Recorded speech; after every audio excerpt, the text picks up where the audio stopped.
sexual relationship with her brother, but with all things Eileen, that's got to be taken with a grain of salt. No one else corroborated that, and that's also something that she went back and forth on. Do you think she fucked her brother?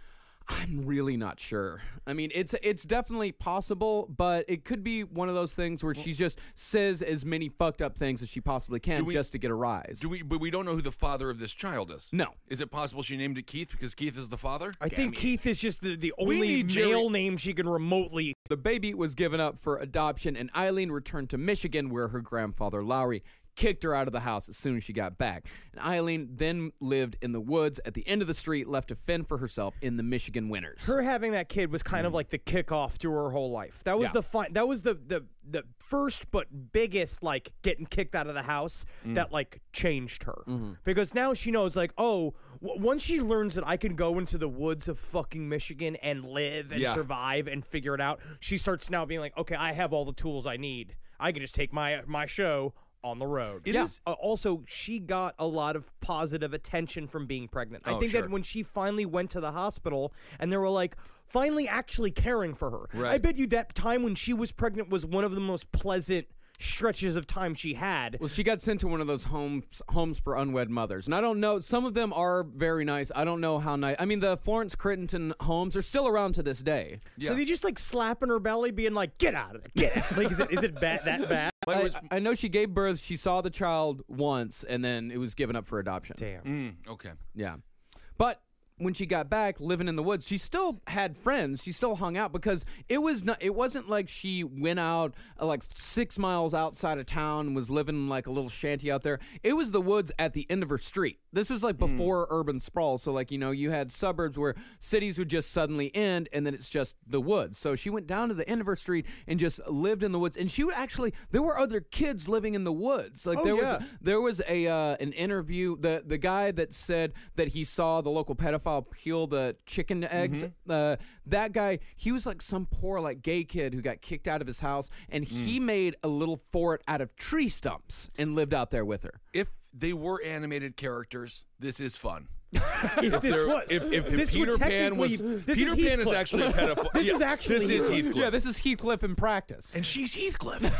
Cool. But then she would drive, because you can imagine, because literally it's pulling into the house, like driving back and forth from the store, and just seeing Eileen living in the streets, like down the street from the house, and her like just giving them a middle finger as they just drive past you. It's a very strange existence. It's also what a good Christian establishment all of this shit is, because it's like literally people just like seeing problems and ignoring them everywhere. Like they're above them. I mean, the most that people would help her out is like some of them would have, you know, abandoned cars in their yard, you know, up on blocks, and they're like, yeah, you can sleep in there tonight.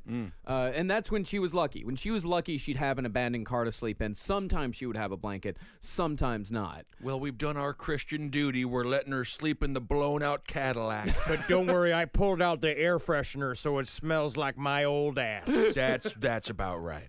But like I said, she still had friends. This is one of her childhood friends talking about all the shit they used to get into together. And he lived right here, and they were druggies also. We used to hang together, smoke pot and do whatnot, and getting all kinds of shit. But lots of different drugs. Yes, lots of pills, actually. Pills. LSD, mescaline, bladder acid. Yes. She's like Eugene Levy's wife from Best in Show. Was it Catherine O'Hara character? She's so good. Yes. And her body language on that is great. Like, her eyes bug out, her head goes back, she leans over to the side like, Yes. You know what it is too? You know, real drug users, not us. We dabble. Real drug users call it mescaline. Mescaline? Yes, because that's like a Hunter S. Thompson term. If you can lean, you can do mescaline. Because you got time to lean, only you got be time for leaning. mescaline. Yes. Eileen kept attending school briefly until she quit her freshman year. Here's how it all went down according to a letter she wrote to Dawn. And this is a very special presentation here. Now, we felt that for me to play Eileen Wuornos as I normally would with our main characters in our series, but what we decided to do is toss the rock to my bloodline, Jackie Zabrowski. Ooh, Jackie Zabrowski. Here she is. Can you remember time? Do you remember the fight me and greasy-haired Penny Dole and I had at the front steps of Troy Union Grade School? Do you remember when Lori and Ducky got in that car accident? Do you remember a guy with real long jet black hair named Black Sheep at the high school? Well, one day him and I, we went underneath the stairwell near the new section they built. Yeah, they had the swinging doors that head outside. Once he hit the bottom of the steps, well, he had a 4-finger lid of Acapulco Gold. We went under there to roll a big one, smoke it right there. We heard footsteps coming down, but we figured it was just another kid on his way out to somewheres. So we finished rolling it. Started to hold. It was the principal. He looked at us both and said, "Report to my office now." Black Sheep gave me the lid, and he started up the stairs. I said to the principal, "Bullshit! I ain't going nowhere. Matter of fact, I quit school. Right now." He said, "Well, then you get off these school grounds right now, Wernos. And if I ever see you on them again, I'll call the police. You understand?" I walked out the double doors with the pot. And that was the day I quit school. What was really strange was that the principal knew I wasn't living at home, but in the woods. Well, I guess he admired me for having the guts to still go to school as a runaway, living in the woods near your house. A trip, huh? Well, last page, gotta close her up. Take care, Dawn. I'm still surviving. Crazy, but still coming through. For now, lovely. Whatever happened to the bad girl from the Breakfast Club? This is that. This is the end result of the bad girl from the Breakfast Club. This is also if the Breakfast Club was just all homeless people. Yes. Interesting. I mean, she's got that manic energy of somebody, because, you know, someone will tell you that story because it's actually a very sad story. It's her quitting school. It's pretty much, that's the story of her dropping out of life. Right. Yeah. And her, in the beginning of her just becoming a drifter until she was finally caught for murder. But she tells it like it is the funniest, most fun thing you ever heard. You just kind of have to sit there like, wow, yeah, you are a badass. But it's really not that. I mean, my friend did the exact same thing, but he had parents who were just like, "No, you're going back to school." She Yes. just needed a safety net. But she just needed but anything. she had the woods. She needed any sort of support system whatsoever, and she had none. And had but also nothing. she did flip and reverse it, being super proud. Yeah. Yes, she was. She loved it. She loved the fact that, and it was true. Like that we were talking about when we were like talking with Jackie about the letters, about how she truly did was like.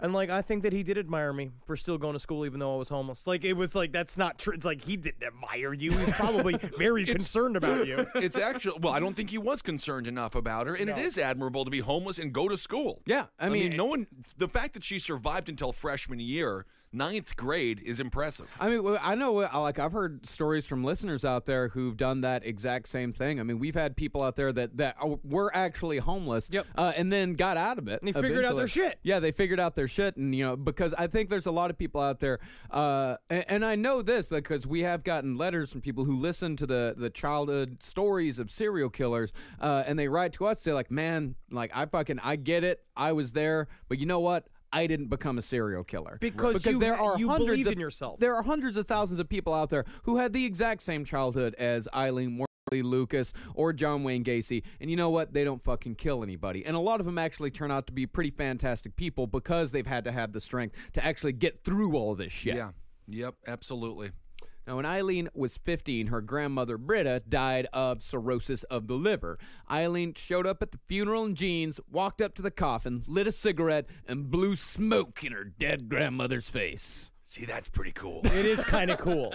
So far, I'm kind of best friends with her because I was best friends with people that did this exact same stuff. Right now, this is the beginning to an incredible Susan Sarandon movie. Yeah.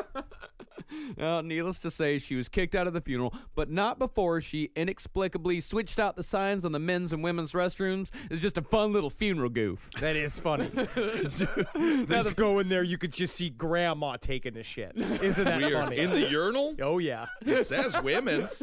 This is a funny. This must be one of these new Asian toilets. It's Asian. Oh, I got all heels. Oh, my. Arnie's gonna hate this.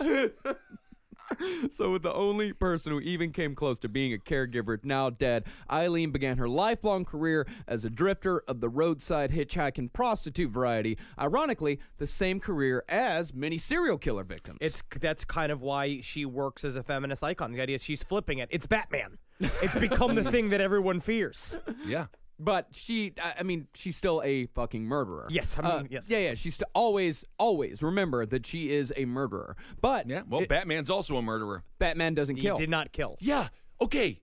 Watch the movie. Do you remember when he's on his little motorcycle bike and then traffic, he destroys all the cars? Well, that's why a lot of people don't like the movie. The real Batman would not kill people. He does not. He does not kill. That is not direct kills. That is collateral damage. And guess what? What we all know, what is our government has taught us again and again, to make an omelet, sometimes you got to burn a couple of villages. Yeah, apparently. Adam West, he's my Batman. Yeah? He killed me with charm and kind of...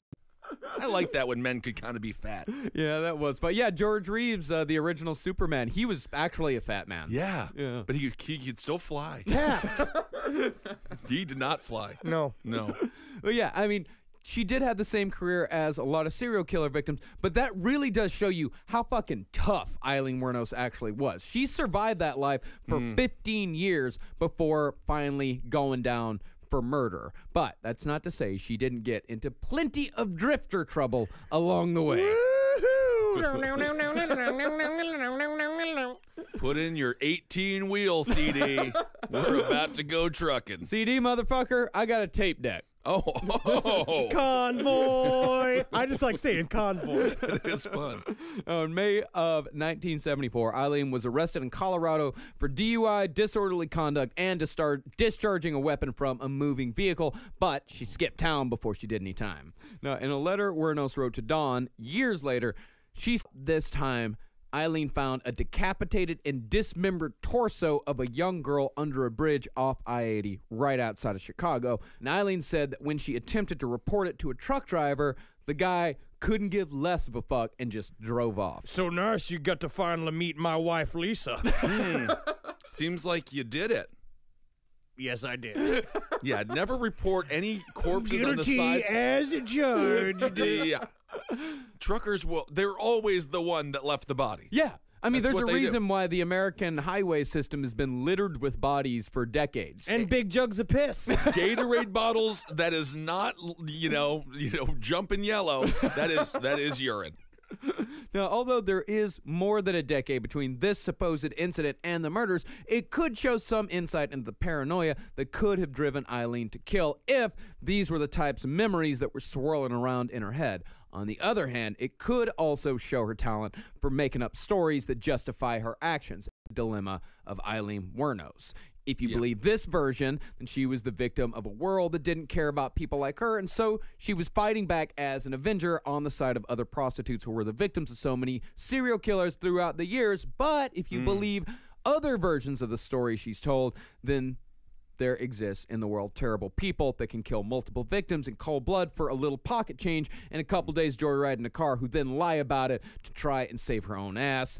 If we've learned anything, however, about drifters in our time here on Last Podcast, the latter explanation is a hell of a lot more likely. I gotta say, Jumpin' Yellow also sounds like a great name for a knockoff Gatorade. Yes.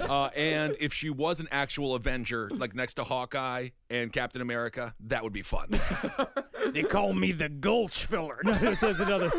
If you would actually like to read a comic book that it would kind of be like what if Eileen Wuornos was an Avenger or in the Justice League, read The Pro by Garth Ennis. It is fucking hilarious and amazing. Okay. And again, this is what makes her truly a drifter. Killers are full of shit. They're always lying. They're always telling bullshit in order to exploit vulnerabilities. Like Yes. Henry Lee Lucas, he was lying in order to show people. Like he knew he was getting better treatment because he would lie about the many fake victims that he did in order to get out of jail and go show them quote unquote bodies and do all of this shit. So it's like you get a lot of stuff for your lies. Right. Yeah. And your father saw him doing that, didn't he? Yeah, he actually did in Colorado City, Texas. My dad actually did see like Henry Lee Lucas out on one of his little outings. My dad was eating in a diner, and they brought in Henry Lee Lucas to have a burger. Whereas most other murderers and drifter killers are rotting in jail, Henry Lee Lucas was able to lie his way into road trips. And that's how powerful lying is. Look at our fucking president.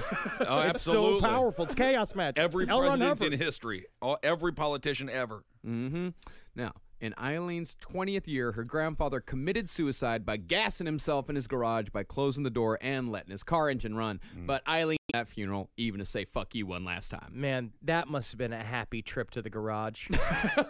Yeah, I was definitely thinking about farting. But then it's not. Gassing himself? No, it's car exhaust. It's carbon monoxide poisoning. But look what happened to the guy from Office Space. You're just saying like a funny He made thing. $1 million. He got It's a jump to conclusions, Matt. A few months later, Eileen was arrested for knocking out a bartender by throwing a cue ball at his head. 4 days after that arrest, her brother Keith died of cancer, leaving her a life insurance policy of $10,000. I read a very brutally sad letter in Dear Dawn of Aileen talking about going to visit her brother in hospice, and it was her showing up, and it's just, of course, delusional, because in her eyes, she's a hero. Yeah. But she showed up trying to bring Keith whiskey while he was in the hospital bed. And she was wasted as well. She was all fucked up. She rolled in, like, to being like, and they're like, and they kicked me out because they didn't want me to be a part of it. It's like a whole, like, long thing. And I was like, no, man, you just brought a whole, you was chain smoking in a hospice room, Right. dumping whiskey all over your dying brother, that you were probably also telling everybody you used to fuck. Yeah. Well, that's how people like this are, is that they show up drunk like it's something cute. Like, oh, I was wasted, but, I don't know why that should matter. She's like Anne Hathaway in that movie. Which movie? Where Which she's a movie? drunk. What's the movie? I don't know. The listeners know what I'm talking about. Princess Diaries? No, it's not Princess Diaries. She was far too sober in that. These days, you can get practically everything on demand. That's why our second sponsor for today is Stamps.com. Like our podcast, you listen whenever you want, when it's convenient for you, so why are you still going to the post office and dealing with their limited hours when you can get postage on demand with Stamps.com? Anything you can do at the post office, you can do right from your desk with Stamps.com. Buy and print official U.S. postage for any letter or package using your own computer and printer, and unlike the post office, Stamps.com, you can get postage whenever you need it, 24/7. We here at Last Podcast on the Left have used Stamps.com, and we have been super pleased with the results. Right now, use the code LEFT for this special offer. It's a 4-week trial. It includes postage and a digital scale, so don't wait. Go to Stamps.com. Before you do anything else, click on the radio microphone at the top of the homepage and type in LEFT. That's Stamps.com. Enter the code LEFT, and never go to the post office again. Now, that $10,000 that she got from her brother, the life insurance policy, this was a huge chance for Eileen to turn her life around. I mean, $10,000 in 1974 money, that is over $50,000 in today's cash. Enough to jumpstart a small business. Gone in 2 months. Damn. And a lot of that money she spent on a luxury car that she wrecked beyond repair pretty soon after buying it. I was reading a story recently about Ozzy Osbourne doing the same exact thing. Yeah, but he had a whole bunch of money to back it up, and then everything was fine because Sharon took care of him. He had a safety net. Now, eventually, her way down to Florida. There, she got picked up by a wealthy retiree and yacht club president named Louis Fell, 49 years older than the 20-year-old Warnos. Ooh. The two got hitched. Fell announced the marriage in the local society papers because he was very proud of his 20 because at this point, Eileen Warnos was still, she had a cuteness about her. Everybody get around. Get around. This is my precious new wife, Eileen. Get around. The yacht tub president's going to speak, everyone. Gather round. There's nothing I love better than my sweet, sweet new wife, Eileen. She's got a beautiful smile in them eyes. Black. Like a doll's eyes. Yacht Club president, everybody. The Yacht Club president, yeah. Well, Eileen took Fell back up to Mission to show off both him and her new engagement ring because this guy was loaded. But soon that drifter lifestyle came back a-calling. I told me you go out there and you find yourself a wife. And I said, I'll go find the back, the head, the tail, the whole damn thing. Black eyes rolling back. Beautiful, beautiful. When 100 men went in, 10 men came out. Sir, that's your Vietnam story, sir. No, that's the story of Eileen's past as a prostitute. Oh, okay. Yacht Club president. Black eyes. Like adult? Like a doll's eyes. Beautiful woman, sir. Well, she returned to the same old bars and friends and Fell, understandably, at 79 years old, wanted no part of this life. Right. And it all came to a head when Eileen beat him half to death with his own cane because, as she told friends, he only doled out money $30 at a time. Oh, you got to give him more money than that. You beat a 79-year-old man half to death. He's already half to death. That'll kill him. That's a quarter towards death. Whoa. But I would say, yeah, I mean, you're 79 years old. To be honest, you got to pay more money to have a 20-year-old bride. Oh, that's very... Yeah. You should have seen what Anna Nicole Smith was getting from her billionaire. She was getting quite a bit of cash. And well-deserved. But think about what he got. Yeah. Just like... A Guess Jean model. He thought that she was a living couch, though. He didn't know Yeah, what he she did not. actually looked like. He just squeezed on her breast thinking that he was back in the womb. His kids were so upset with him. But if I had a billionaire father, it's like, I don't want your money, dude. Go, get Anna Nicole Smith. Yeah, have fun. Why not? You're making it 5 more years at most. Have fun. She'll have fun. You'll have fun. Get yourself a sugar baby. I don't think Sugar baby. anyone was having fun. They were having... Did you see him eating cake? I mean, kind of getting it smeared on his face, but he was also kind of eating it. And she was having fun until she, lost her mind and started wearing clown makeup all the time. Well, that then was I her... think technically that was her having the most fun. Yeah, her lawyer, Howard Stern, not the Howard Stern. He was the one to blame. Yeah. I did not like that guy. I did not like that guy either. Anna Nicole, R.I.P. R.I.P.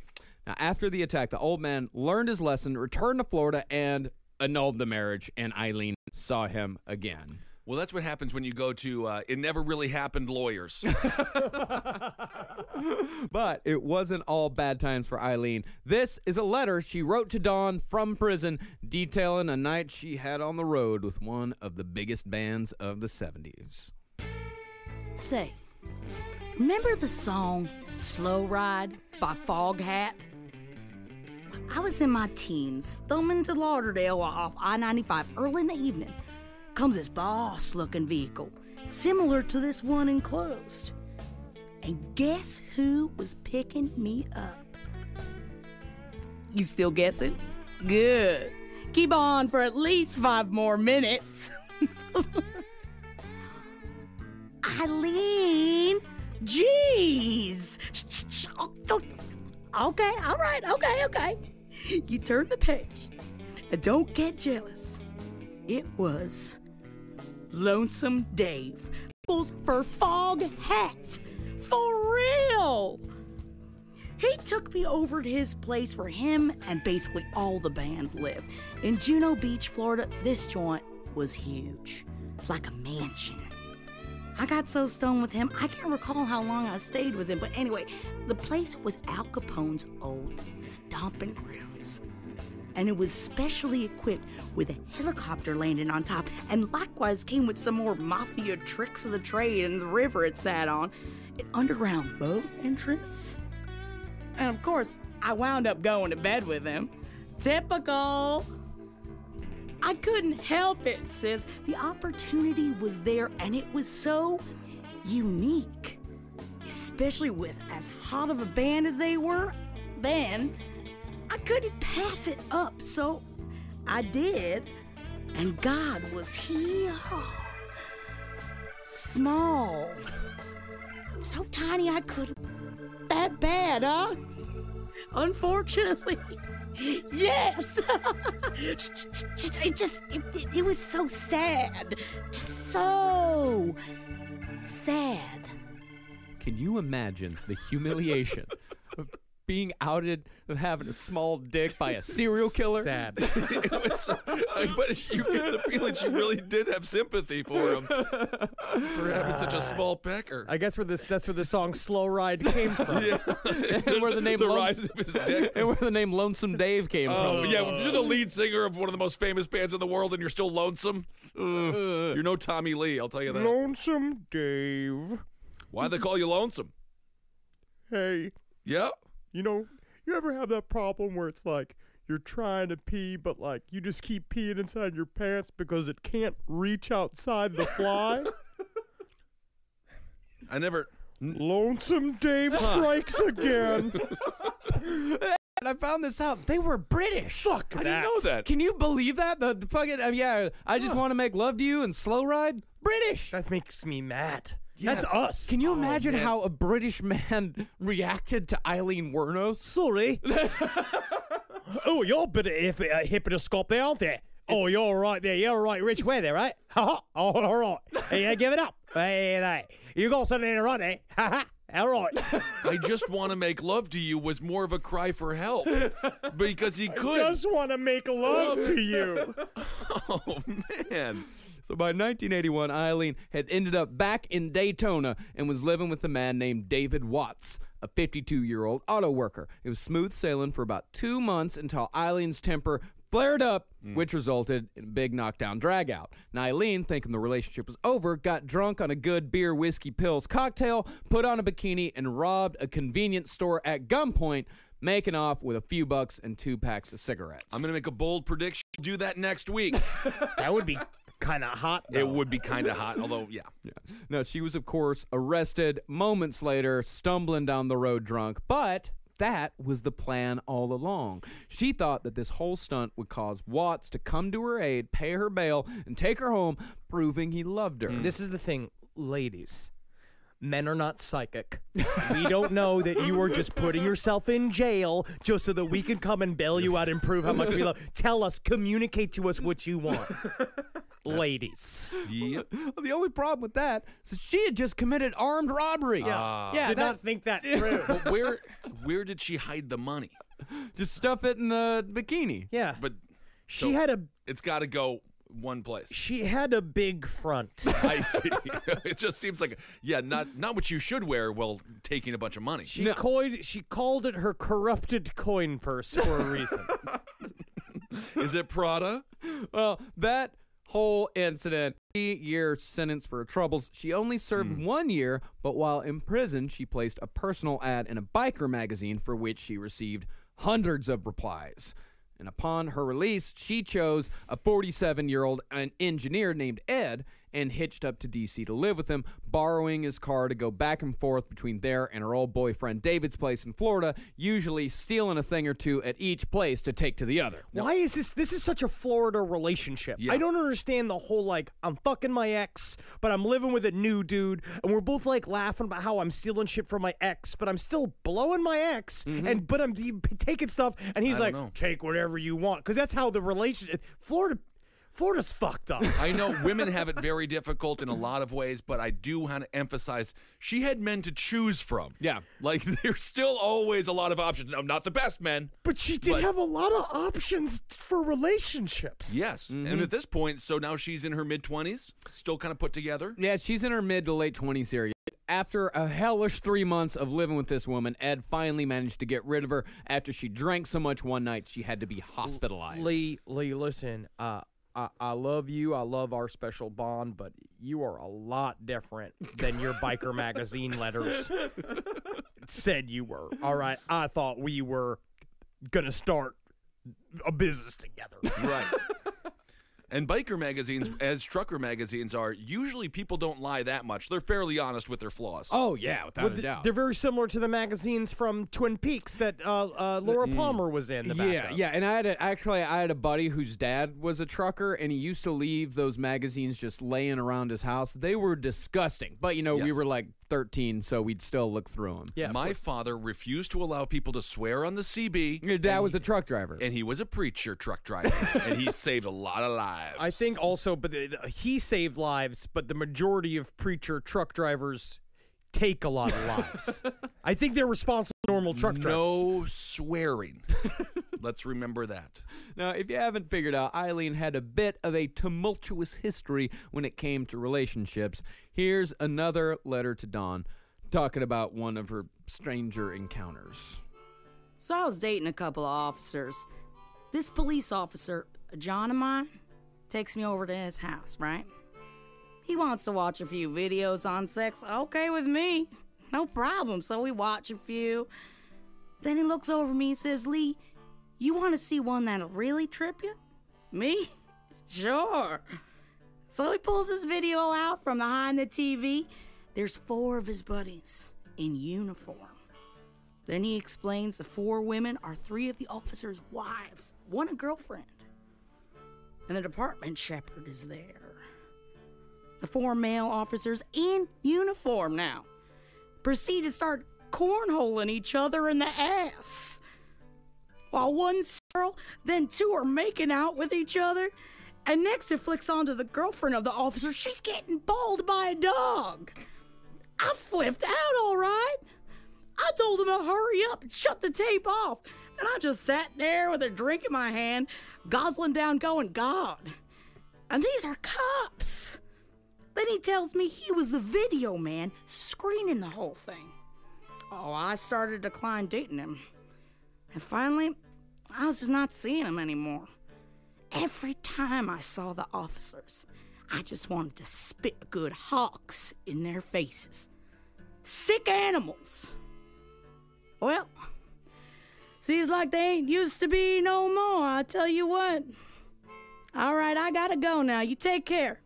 Hope to hear from you soon. For now, lovely.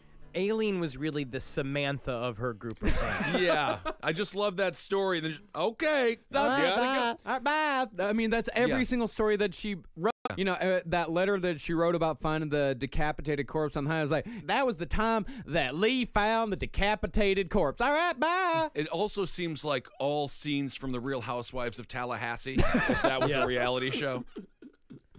And it's this weird, strange scenario that she's describing just as flippantly as anything. Like, she witnessed a bestiality, if true. If it's not full of shit. Yeah. But at the same time, again, you remember that video.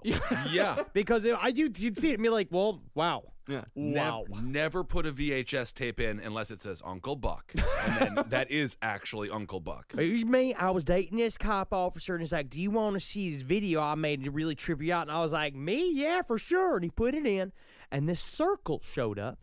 And then an upside-down chair was spinning around and around. And then this crazy well. And we get a phone call later, and it said 7 days. And I was like, what is this? All right, bye, Lee. Bye.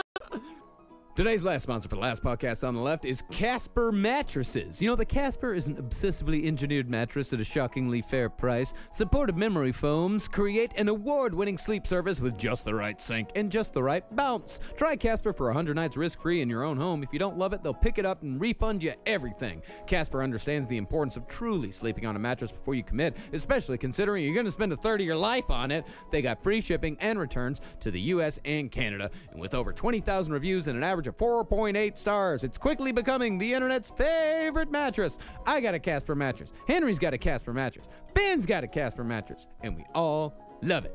Right now, you can get $50 towards any mattress purchased by visiting casper.com/LEFT and using the offer code LEFT. Terms and conditions apply. Now, after Ed, Eileen drifted her way back down to Florida and continued her criminal and prostitution careers. She also started carrying a gun. She was arrested for possession of driving a stolen car. Then she was arrested again for unlawful possession of a firearm. And then she was arrested for pulling a gun on a John.